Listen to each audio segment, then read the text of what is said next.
Investment in securities market are subject to market risks. Read all the related documents carefully before investing.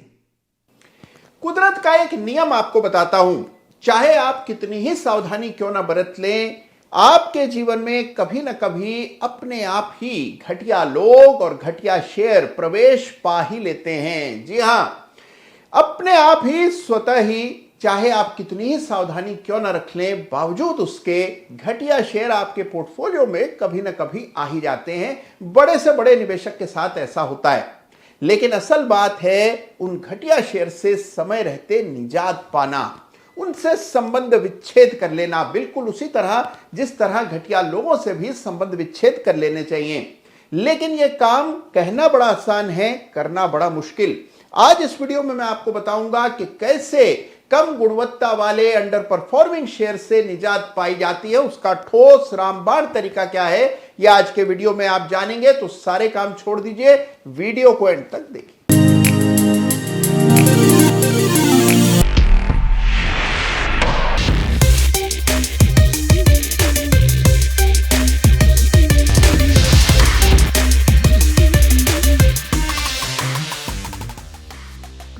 नमस्कार, जय श्री राम। भाई, चाहे आप कितने ही बड़े धन कुबेर क्यों ना हो, चाहे कितने ही धनी क्यों ना हो, आपके पास हमेशा सीमित पूंजी होगी। यानी कि बड़े से बड़े पैसे वाले निवेशक के पास भी पैसा लिमिटेड होता है।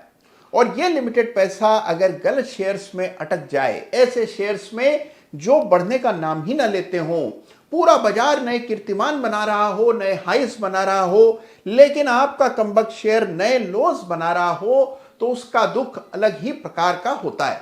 छटपटाहट होती है, बड़ी उलझन होती है।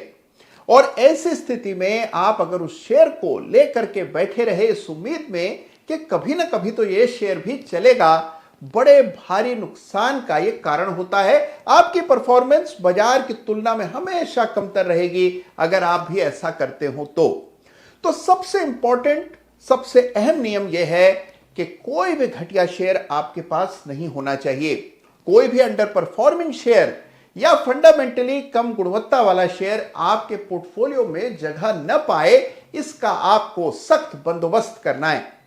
अगर मान लीजिए फिर भी आपके सारे एहतियात के बावजूद कोई शेयर आपके पोर्टफोलियो में ऐसा आ गया जो परफॉर्म न कर रहा हो, तो उसे समय रहते अलग कर देना चाहिए, पोर्टफोलियो से निकाल बाहर कर देना चाहिए। यह कहना बहुत आसान है, करना बहुत मुश्किल, क्योंकि इसमें कई सारे साइकोलॉजिकल पेच हैं। सबसे पहले यह जानना जरूरी है कि कौन सा शेयर घटिया है, अंडर परफॉर्मिंग है, आपके पोर्टफोलियो के रिटर्न को पूरी तरह से बिगाड़ने का मादा रखता है। जिस शेयर से आपको निजात पानी है उसे पहचानना जरूरी है। तो आइए पहचानते हैं कि अंडर परफॉर्मिंग शेयर के लक्षण क्या होते हैं। तो आइए जानते हैं कि वो कौन से शेयर्स हैं जिनसे आपको समय रहते अलग होना है, यानी कि अपने पोर्टफोलियो से बाहर करना है। कैसे ऐसे स्टॉक्स को पहचाना जाता है, इनके लक्षण क्या होते हैं, आइए समझते हैं। देखिए, सबसे बड़ा लक्षण ऐसे शेयर्स का होता है कि ये बाजार की तुलना में कमतर प्रदर्शन कर रहे होते हैं। निफ्टी में हाई बन रहा होता है, निफ्टी 22,000 के ऊपर ट्रेड हो रहा होता है, और ये स्टॉक लाइफ टाइम लो या 52 वीक लो बना रहे होते हैं।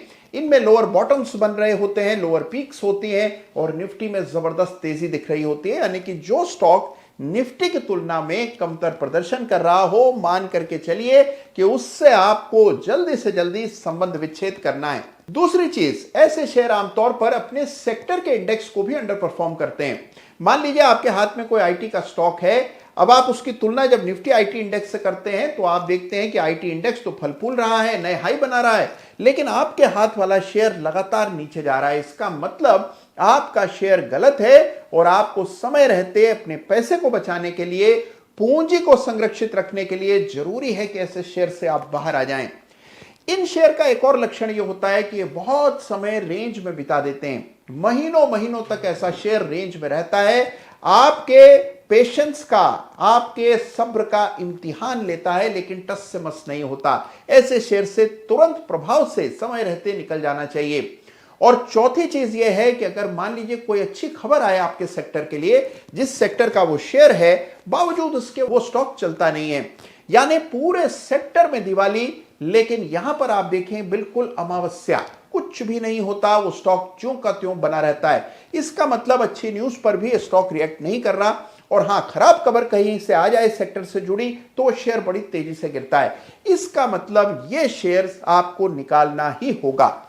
जिस किसी शेयर में भी ये 4 लक्षण देखने को मिलते हैं, मान करके चलिए कि अंडर परफॉर्मिंग शेयर है, गलत शेयर है, और इसे आपको संबंध विच्छेद ही करना होगा। अब आते हैं समस्या के दूसरे पहलू पर। मान लीजिए आपने तय कर लिया कि हां, ये शेयर जो मेरे पास है ये ठीक नहीं है, इससे मुझे निकल जाना चाहिए।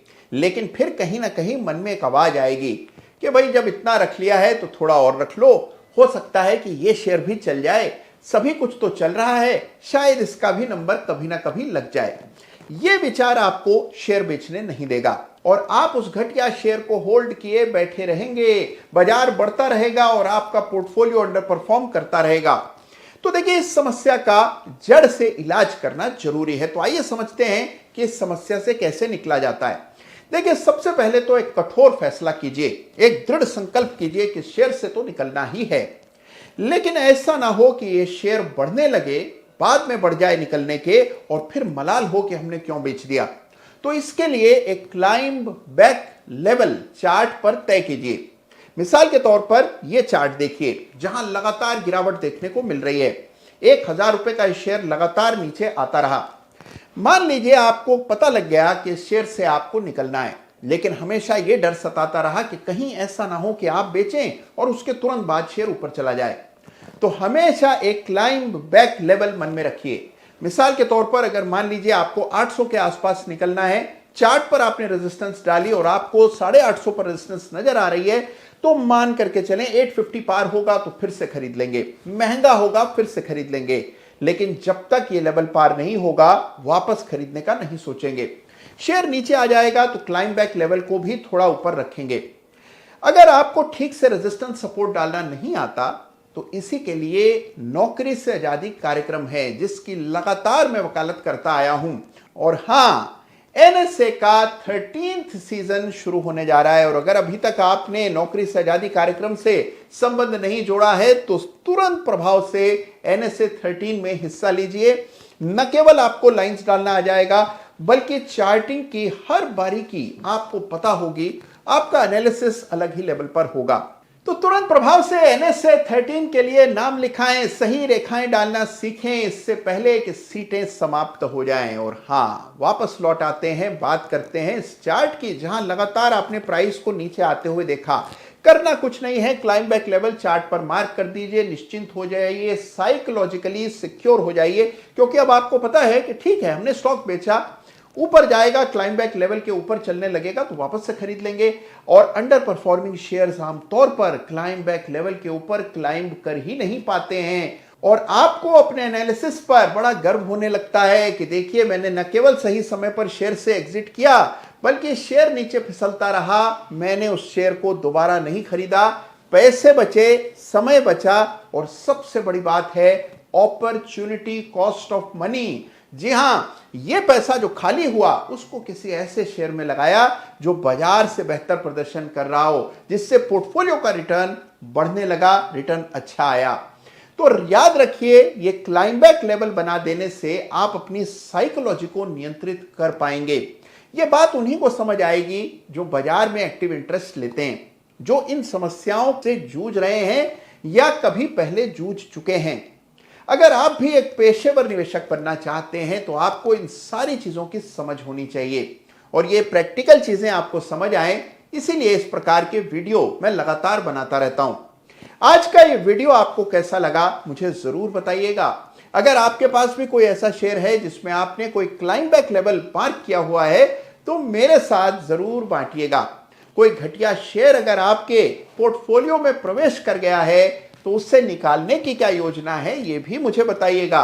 ख्याल रखिएगा अपना, और हां, अपने पोर्टफोलियो का भी ख्याल रखिएगा। अपने पोर्टफोलियो की समय समय पर सफाई करना बहुत जरूरी है, बिल्कुल उसी तरह जिस तरह आप अपने बाग की सफाई करते हैं, उसमें टूटे हुए गिरे हुए पत्तों को साफ करते हैं, समय समय पर गुड़ाई करते हैं, बिल्कुल वैसे ही अपने पोर्टफोलियो की देखभाल करना भी आपका दायित्व है।